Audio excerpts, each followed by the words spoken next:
ဒီနေ့တက်လာတဲ့သတင်းမှာတော်တော်ကြီးကိုဒီပလဲနယ်อ่ะဗောနော်ငကားကိစ္စနဲ့ဒီကောင်တော်တော်မှုေးနေတာဒီမအီလိုကတော်တော်မှုေးနေတာ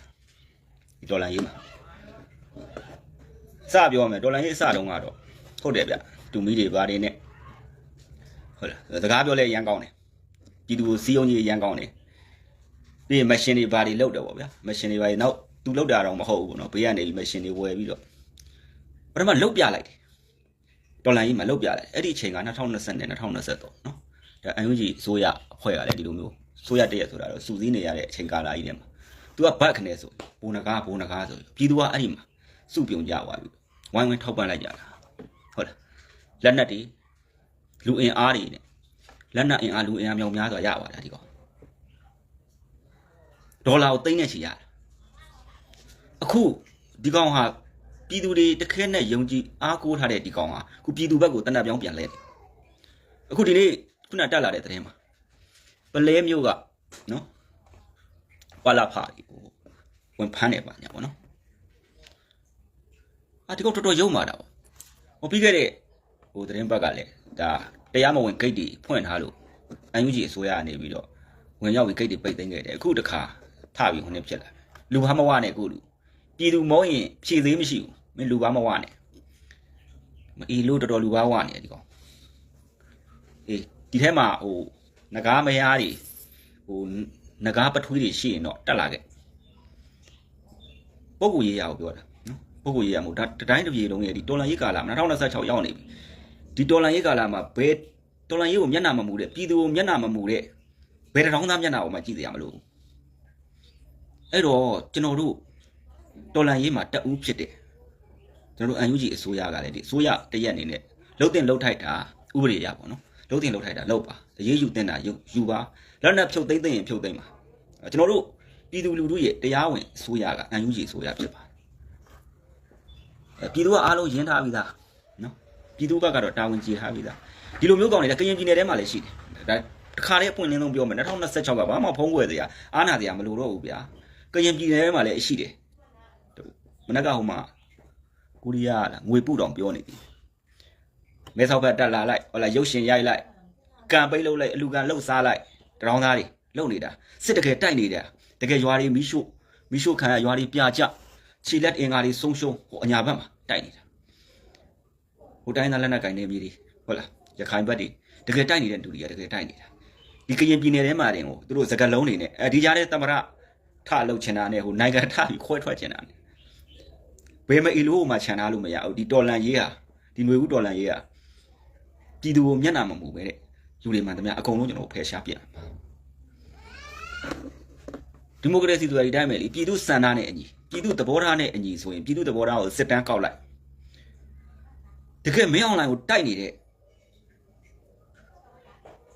ကာဝေးတက်တွေကိုပဲကျွန်တော်တို့ထောက်ပံ့မှာပေါ့ဘာစောက်လုံးမှမလုပ်ဖ ೇನೆပြဿနာပတ်ရှာနေတဲ့ဟာတွေကတခါအမိုက်ရှုပ်တယ်ပြည်သူအတွက်နောက်တစ်ချိန်ဆိုရင်လည်းရှုပ်တယ်နောက်တစ်ချိန်မှလည်းရှုပ်မယ်ဒီကောင်တွေရဲ့စူးမြောက်ခလုတ်တွေလှုပ်เสียရှိတယ်ကျွန်တော်ပြက်သားလှုပ်အောင်ပါဒါပေမဲ့ဗျာဟိုဆိုးရတရက်အနေနဲ့လူကြီးတွေအနေနဲ့ကတော့ရှေ့နောက်ချင်းချင်ရတာတွေဟုတ်လားဥပဒေကြောင်းကလှုပ်ရတာတွေတော့ရှိမှာပေါ့ဒါတွေတော့ကျွန်တော်နားလည်ပါတယ်ဒါပေမဲ့ဗျာဒီလောက်လူဘာဝလာတဲ့လူဘာဝလွန်းတဲ့လောက်ရက်ကတော့ဒီဒေါ်လာရေးကာလအတွင်းမှာကျွန်တော်တို့လက်မခံပြည်သူတယောက်အနေနဲ့လက်မခံဒီကောင်ကြာပြီဒီနကား2023နော်စပြီးတော့ကျွန်တော်တို့ဆိုရင်တွေ့မှတ်မိတယ်ခဏဇွန်မီတင်တွေလုပ်နေတာအများကြီးထောက်ပံ့မှုတွေပေးခဲ့တာပဲနော်အဲ့ဒီမှာတွေကမီတင်ပထမတစ်ခါတက်တယ်နောက်တစ်ခါလောက်တက်တယ်ဒီကောင်စကားအသွားလာကိုကြည့်တယ်ကျွန်တော်တို့ကဘလော့ပလိုက်တာထုတ်ပလိုက်တာရင်ထဲကထုတ်ပလိုက်တာဒီကောင်အလကားကောင်ဒီကောင်ကအခွင့်အရေးသမားဆိုတာသိတယ်နံပါတ်1သူအဲ့ပလဲနယ်ထဲမှာသူထောက်ပံ့ငွေရပြည်သူရှိရပဲရတာပါအန်ယူဂျီဆိုရရှိရမရပါဘူးအနီကောင်တွေထက်တလဲလဲဒီကောင်ဒီလိုစကလုံးတွေပြောနေတယ်အနီကောင်တွေဆိုတာတမိုင်းစင်လာကြီးခဲ့တဲ့ NLD အစိုးရကိုပြောတယ် NLD ကိုပြောတယ်ကျွန်တော်တို့လည်းမမိခဲ့ပါဘူးနော်1960နဲ့1988အဲ့ဒီကာလတွေတည်းကတမိုင်းစင်လာကြီးခဲ့တာပေါ့နော်ဒါစားတွေပြန်ဖတ်ရင်တော့ကျွန်တော်ဖတ်ရင်းနဲ့နည်းနည်းပါးပါးသိလာခဲ့တာတကယ်လူလူအပေါ်မှာပြည်သူအပေါ်မှာမျက်နှာခံပြီးတော့သူတို့ရဲ့ဘဝတွေစီးစိမ်ဥစ္စာတွေပေါ့နော်အသက်တွေပိတ်ဆက်ပြီးတော့ဒီ NLD တွေကလူတွေကအများစုကဒီထဲမှာလည်းမကောင်းတဲ့လူတွေရှိတာပေါ့ဗျာစွမ်းစံတဲ့ကြက်ချီရောတာတော့ရှိတာ အဲ့ဒီနံပါတ်1 NLD ကိုစော်ကားတယ်နံပါတ်2 UNG ဟုတ်လားနံပါတ်3ကျွန်တော်တို့အမေစုကိုတော့မှဒေါ်စုလို့အတန်ပြောင်းပြီးခေါ်တဲ့ဒီမအီလိုကဘယ်လိုလုပ်ယူသားမလဲတော်လန်ရေးထဲမှာဝင်လာတာအဲ့ဒါကျွန်တော်တို့ပြည်သူတွေသိကြအဲ့ဒါဒီမှာကျွန်တော်တို့ဒီထိုင်းမှာပဲဟိုဒီငကားကိုပတ်ဆယ်လိုကနေပြီးတော့တခါဟိုကစ်ဖြစ်ကြတယ်ဟိုကဒီထိုင်းရအဲ့နလဘိန်းတုံးနေလားပါလေဒီအဲ့ဒီကောင်တွေကလည်းဝိုင်းပြီးတော့နားနေတာသူတို့ပထွေးကိုထီလို့တော်လန်ရေးမှာအဲ့ဒါအဲ့လောက်ညံ့အဲ့လောက်ဖြင်းအာနာရှင်ကအသာလေးပဲအားလေးအုပ်ချုပ်သွားမှာညံ့တာဖြင်းတာလားလှုပ်ရှားနေတာလားတော့မသိဘူးငကားကိုထီလို့ဆိုပြီးဆက်ဆက်လန်ပြီးတော့ပတ်ဆယ်လိုတော့ပြန်ရန်တွေ့နေသေးတယ်ထိုင်းထဲမှာနွားတွေ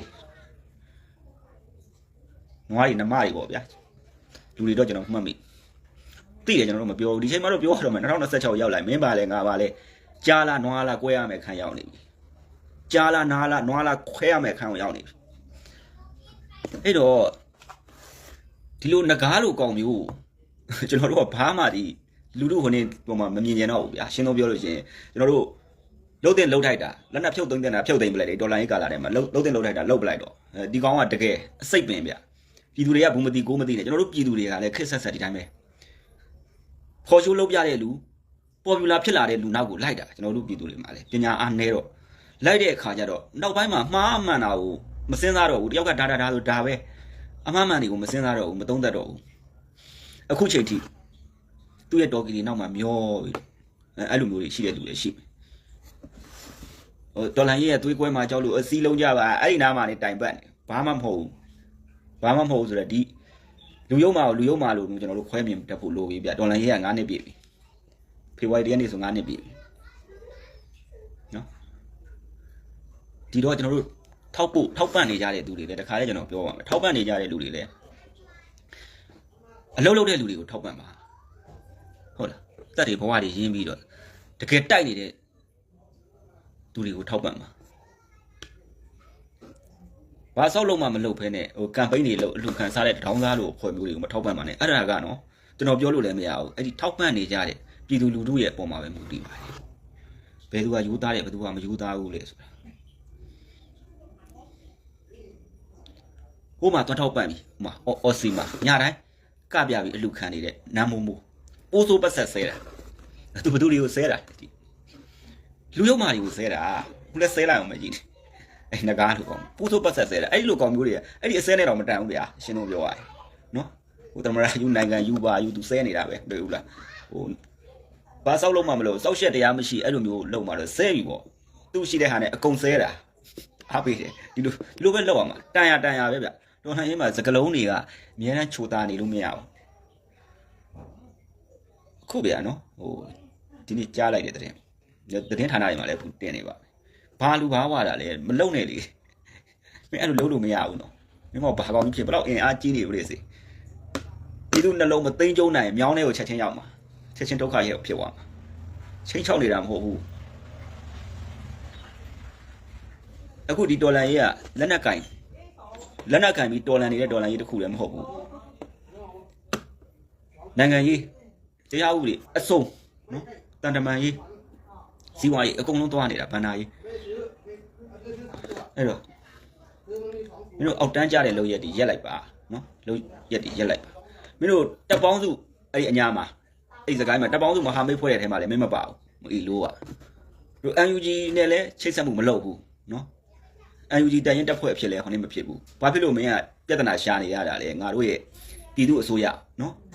ပြည်သူက2020ရွေးကောက်ပွဲရလက်နဲ့တရားဝင်ခန့်အပ်ထားတဲ့ UNG ပြည်သူအစိုးရကိုမင်းကဘာဖြစ်လို့ဟုတ်လားပြဿနာမရှာနဲ့နော်မင်းကဟိုမင်းအောင်လိုက်တဲ့တန်းနဲ့ဖြစ်သွားပြီနော်အဲ့လိုဆိုမင်းအောင်လိုက်တဲ့တန်းနဲ့ဖြစ်သွားပြီပြည်သူကိုရှော့မတွက်နဲ့ဟာမအီလို့ရပြည်သူကိုရှော့မတွက်နဲ့ငကားရမင်းစောက်ခွက်တွင်စောက်ခွက်ခြေလုံးနဲ့တော့ဖြတ်ကန်ပလိုက်ခြင်းသေးတယ်မအီလို့လူဘာဝ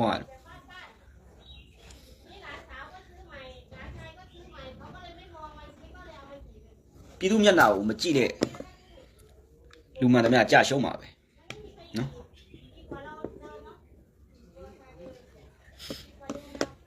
အညာမှာအလုပ်လုပ်တဲ့ဖွဲ့တွေအများကြီးရှိတယ်မကွေးစကိုင်းနော်ရည်ပြလိုက်အောင်မယ်အဲ့မှာမုံရွာခရိုင်ထဲမှာလည်းတက်ရင်တွေအများကြီးရှိတယ်UNGရဲ့တက်ရင်တွေရွှေဘိုခရိုင်နော်တက်ရင်တွေရင်းမာပင်ခရိုင်အများကြီးနော်မကွေးထဲမှာလည်းအများကြီးအထိတက်ရင်တွေ သူမထောက်ပံ့မှုတဲ့ဟာတွေတခုမှမရှိဘူးအဲ့ဒီမှာတကယ်လုံနေတဲ့ကောင်လုံနေတဲ့ကောင်တွေမဟုတ်တော့လုံနေတဲ့တရင်တက်ဖွဲ့တွေတကယ်သူရဲကောင်းတွေမင်းတို့ပထမတော့ကွာဒေါ်လာရေးအစမှာတော့2020ဟုတ်မလို့နဲ့ဖော်ရှိုးလုပ်ပြတယ်ငါတို့ကတော့ဟာအာကိုတကြီးနဲ့ဟာဟုတ်ပြီခါဘိုးနဂါဟာဆိုဝိုင်းပြီးထောက်ပံ့လိုက်ကြတာဟောကိုရီးယားတို့ဂျပန်တို့မှာမင်းပြည်နိုင်ပုံကြီးဟာဒီလောက်တော့ကွာနော်ရုပ်မှာအောက်တန်းကြတယ်ငါတို့အာနာရှင်ကိုတော်လန်နေပါတယ်ဆိုမှမင်းတို့ဟိုလူရုပ်မှာအထပ်ပေါ်လာတယ်ယွန်စရာကောင်းလိုက်တာမင်းရဲ့တမိုင်းတစ်လျှောက်လဲသွားပြီနော်ငကားလားကလုံးလားပါလားအလကားပါကွာဘာမှငကားဆိုတာလုံးမနေနဲ့တီကောင်းမှငားမြလို့ရပါအောင်မယ်နော်တီကောင်းမှငားမြလို့ရပါအောင်မယ်ဒါကျွန်တော်ရဲ့ပုံကိုယ်ရခံစားချက်အရာပြောနေတာမဟုတ်ဘူးနော်ပုံကိုယ်ရခံစားချက်အရာပြောနေတာမဟုတ်ဘူးနော်အခုကျွန်တော်ပြောနေတဲ့စကားတွေကအားလုံးတော်လန်ရေးမှာအဓိပ္ပာယ်ကြီးပေါက်အောင်ပြောနေတာဘာစောက်လုံးမှမလုပ်တဲ့ဟိုတထောင်းသားတွေကိုမလူကြဘူးကျွန်တော်ပြောနေတာတကယ်လှုပ်တဲ့လူတွေတကယ်လှုပ်တဲ့ထောက်ပို့တွေရှိတယ်အများကြီးပဲမြေပြင်မှာလည်းတကယ်တိုက်နေတဲ့လူတွေရှိတယ်ဗျာအဲ့ဒါတွေကိုထောက်ပံ့ကြနော်အပြောကောင်း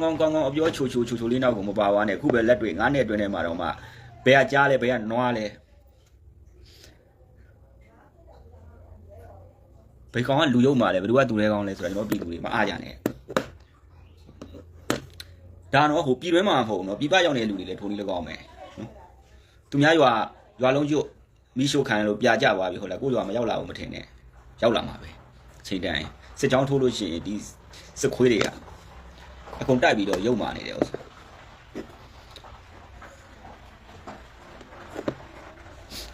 အခုဆိုဒါဒီ2026ဇန်နဝါရီပထမအပတ်ပဲရှိသေးတာပေါ့နော်ဒီနေ့16ရက်18ရက်ရှိသေးတယ်ဒါပဲခူးတိုင်းထဲမှာဆိုလဲစော်နေတာအားလုံးသိရတဲ့အတိုင်းပဲတကယ်တိုက်နေကြပြီတကယ်လုံနေကြပြီကျန်တဲ့ဒေသတွေမှာအောင်နယ်စုံကမှာရှိတဲ့အဖွဲ့တွေချနေကြတကယ်လုံနေတဲ့အဖွဲ့တွေကိုလှူပါအခုဆိုရင်ကြည့်အစိတ်ပင်ဆိုတာနှုတ်သက်ပြရမှာကျွန်တော်ဟိုးတုန်းကပြောခဲ့တယ်အစိတ်ပင်ဆိုတာရေလောင်းပြီးမွေးထားမှာမဟုတ်ဘူးကျန်ဘဲမှာလဲစစ်လဲထွက်မတိုက်ဘူးဘယ်သူနဲ့မှလည်းမဟာမိတ်မပေါင်းဘူးသူ့တော့နောက်ွယ်ရနေပြီးတော့ဟိုထောက်ပံ့နေတဲ့လူတွေလည်းရှိကောင်းရှိနိုင်တာပေါ့ဗျာဟုတ်လား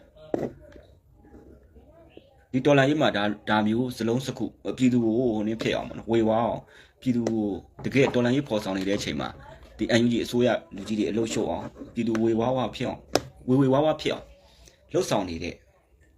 ဒီငကားလို့ကောင်မျိုးကိုကျွန်တော်တို့ကဒေါ်လာရေးကာလာအတွင်းမှာပဲကျွန်တော်တို့လက်နက်ဖြုတ်သိမ်းပြီးတော့မင်းမောက်အေးစိနေဒေါ်လာရေးမှာဝင်မင်းလို့ကောင်မျိုးကိုပြည်သူကလက်မခံဘူးဆိုတာကိုကျွန်တော်တို့ကလုပ်ပြရတော့ဒါပါပဲဒါပြောချင်တာပြီးတော့နောက်ဆုံးအနေနဲ့ကျွန်တော်ပြောချင်တာကတော့ဒေါ်လာရေးကာလာထဲမှာဒေါ်လာရေးဘန်းပြပြီးတော့ဟိုကမ်ပိန်းတွေလုပ်ဘာစောက်လုံးမှမလုပ်ဖဲနဲ့နော်ကမ်ပိန်းတွေလုပ်ဒီနယ်စပ်မှာဆိုရင်လည်းဒီကရင်ပြည်နယ်ကနေပြီးတော့မဲဆောက်မှာလာလိုက်ကရင်ပြည်နယ်ဘက်သွားလိုက်တပ်ပုံရိုက်လိုက်အဲ့လိုဖွင့်ပြတွေကိုမကူနဲ့နော်အညာမှာဆိုလည်းသိတဲ့အတိုင်းပဲနော်ညာမှာဆိုလည်းအဲ့လိုငကားလို့ဟုတ်လားတထောင်းစားတွေပေါ့ဗျအဲ့လိုတောင်းစားတဲ့အဆင့်ပဲရှိတဲ့ကောင်တွေကိုမထောက်ပံ့နဲ့စကားပြောဘလောက်ပဲကောင်းတကယ်လုံနေတဲ့အဖွဲ့တကယ်တိုက်နေတဲ့အဖွဲ့တွေအများကြီးပဲကိုးထဲမှာလည်းအများကြီးရှိတယ်နော်ပဲခူးတိုင်းမှာတက်ရင်အယူကြီးရဲ့တက်ရင်မောင်းတော့18ရက်လောက်ရှိတယ်နော်ပဲခူးသားတွေကိုဒါခါလေးသိပေးလိုက်တာတရားဝင်လုံနေကြပြီဆိုတော့နောက်ရိုးမှာဆိုရင်တာယာဝတီခရိုင်မှာဆိုရင်ဒါလက်ပတန်းတို့မင်းလာတို့ကျိုးပင်ကောက်တို့ပါမယ်အများကြီးပေါ့အမတာယာဝတီတို့အဲ့ဒီဘက်မှာလည်းစောနေတယ်လို့ဒီဘက်မှာလည်းဟိုမှာဟိုနေ့ကတည်င်းတွေတွေ့လားတွဲကြောအင်းတို့ကြောက်တကားတို့ဖြူတို့လာမယ်နောက်ညောင်လင်းပင်တို့ပါတို့မစောနေပြီတကယ်လှုပ်တဲ့အဖွဲ့တွေကိုတကယ်ထောက်ပံ့ပါအစိတ်ပင်ဆိုတာမျိုးဟာရေလောင်းပြီးမွေးထားမှာမဟုတ်ဘူးစောစီစီနှုတ်သက်ပြရမှာဖြစ်ပါတယ်ကျွန်တော်တို့ဒေါ်လာကြီးမကြရင်မှာမဟုတ်ချအောင်